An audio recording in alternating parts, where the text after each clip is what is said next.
I want for those who were asking questions about some of the third set of Chapter 3 exercises.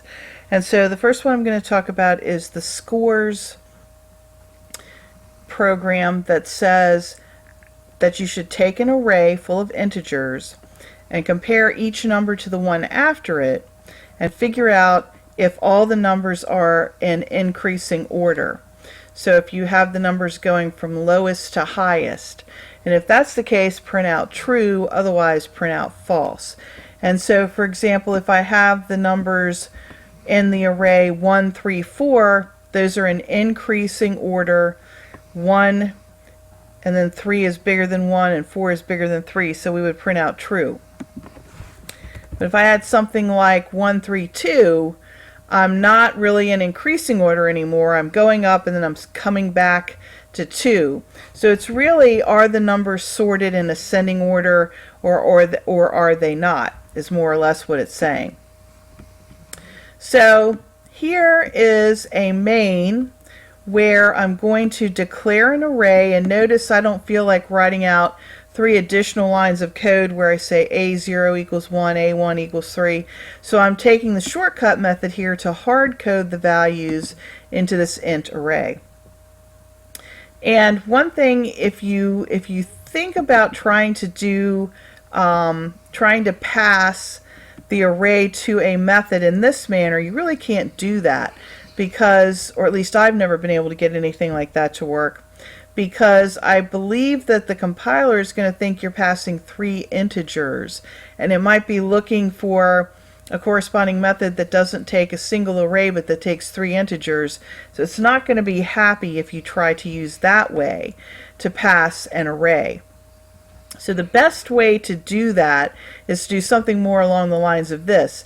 Take the shortcut method to declare the array and initialize all the values in it, and then when you want to pass it to your method, pass the array name just as if it was any other variable. Whether if you were passing an int or a boolean or a double, you would just pass that variable there.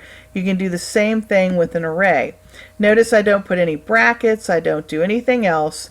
The array is named A, and that's what I pass in the parentheses as a parameter to the method. Now you could declare a second class file, which I believe is what's implied in the exercise, and put like a score increasing method in that second file and have another class file. But I want to show you a little shortcut that you can use, and this goes a little bit along the lines with Chapter 8 with static. I only have one file here. I named it scores, and it has my main method in it, but right above the main method, you can see here's my main. Well, right above that, I've actually got this little score increasing method, which we've not quite done anything like that before. So what I've done is I've set up a static method here right above the main in my tester file. I've made it static, meaning this method is a global method. It applies to or can be used in this main class file that I've created. And it does not need its own file. I don't have to create an object to use it. If I were to put score increasing in its own file and I named it something like my scores, then in order to access it I would have to do my scores.scoreIncreasing. When I make it static, notice I've inserted the keyword static between the public and the boolean. When I make it static, that says I can come down into main and use it, and I don't have to use it with an object named dot. Notice I just put in the print line, because I'm going to print true or false, score increasing. And that's a little trick on some of these smaller programs that you can get away with, where I don't really feel like going to the overhead of creating a whole object just to invoke this one method. Okay? But you must use the keyword static, otherwise you will get a compile error if you try to do just public boolean. And keep this in mind as you're reading Chapter 8 when it starts talking about static methods. Now here I'm passing it the array, and notice in order to pass that array as a parameter I have to put int bracket bracket and then the name of the array. I don't have to put the size, the 3, that there are 3 numbers, nothing like that. That's all I do.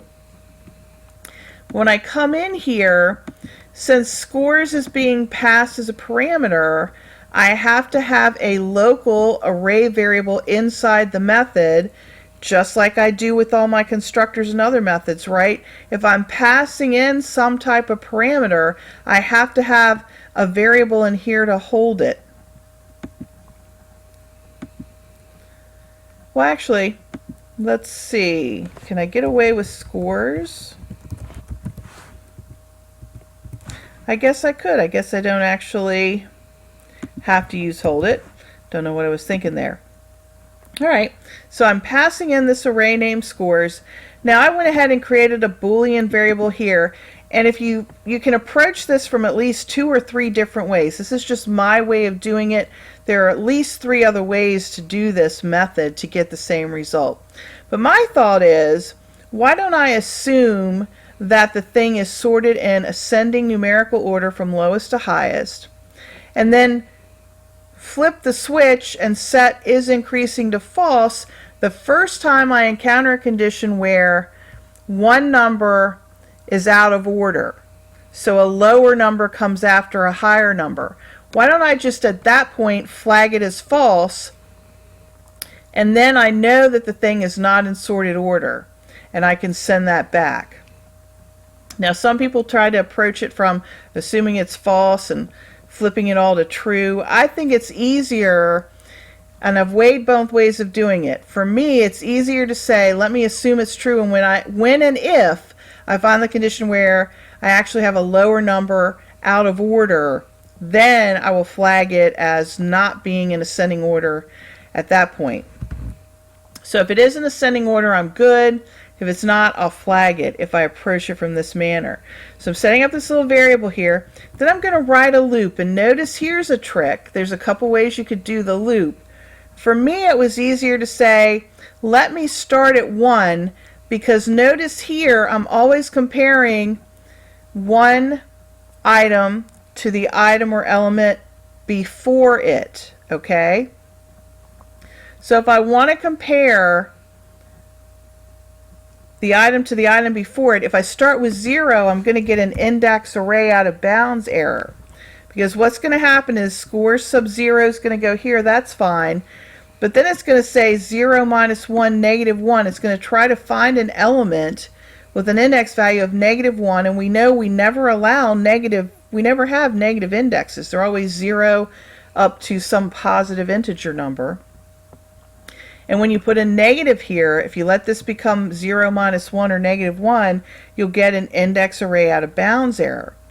So one way to trick it is to start with a 1, go through the whole length of the array, but take the second one, compare it to the first. Then take the third and compare it to the second. So kind of walking it a little bit backwards there. Take the second to the first. And so if the first number, the second number, because I'm starting with 1, is greater than the first, it's in order.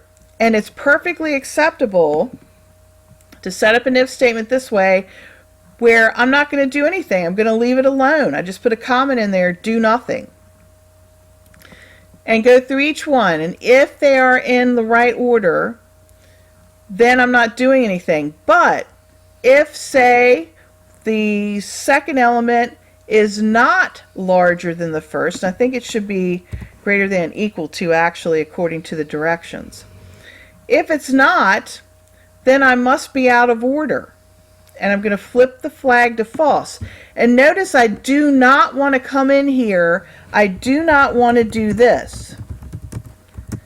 Even though it's true that if they're in that order, you know, if the next one is in the correct order, in theory you could put is increasing true here. The problem with that is the first time I find 2 that are not in the correct order, I'm going to set the flag to false, and the loop is still going to run. It's going to keep checking to the end of the array. So if the second and third items are out of order, but there's 100 items in there and all the rest are in order, I am still cycling through them. I'm not breaking out of the loop. I'm letting the loop run its course. If I then come back and keep setting is increasing to true, I'm going to overwrite, I'm going to lose the fact that 2 of the items were out of order.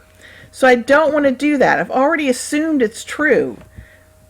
I only want to change it if the value is false, if the 2 are not in order. That is one approach, then I can return that. Another approach is to say,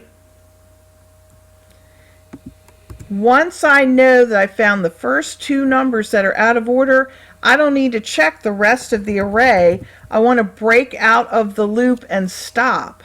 So if I have a million numbers and the first 2 are out of order, I can just stop. I don't need to check the rest. So one thing to do is to use a break statement. That's kind of considered bad programming, but it is an option. Some people will do another thing that I don't like to do, and they'll break the loop by resetting the loop counter here. So if I know that my length is 3 and I'm comparing the first 2 and they're not in order, go ahead and bump that counter up to 3, so now it's not going to loop anymore. It's kind of the same thing as the break. Really don't recommend that. I would do a break personally before I would manipulate the loop counter. But that's another way you could do it. Instead of letting it keep running, you could just, as soon as you find those first 2 out of order, you could be done with it. Now what some people will do is they like to keep starting their loops with 0. So if you're going to do that, what I recommend is saying if n is not equal to 0,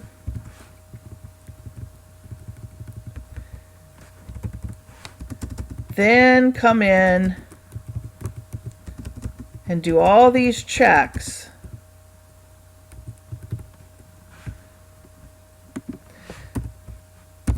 Which will mean that when n is equal to 0, that first time you won't come in here. You'll just skip over 0, right? Because then I won't get into that n minus 1 issue. So some people like to do that. That's another option. I think in this case it's just easier not to fool with all these nested ifs.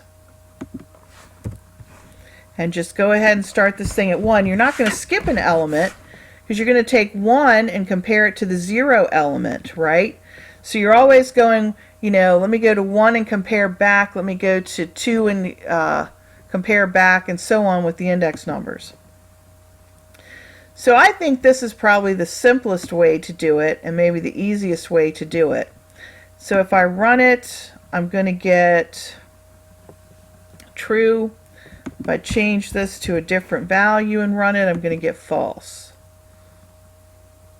which is what I would expect. So again, there are many different ways to do this one. I don't know how you can really get away with it without doing a loop.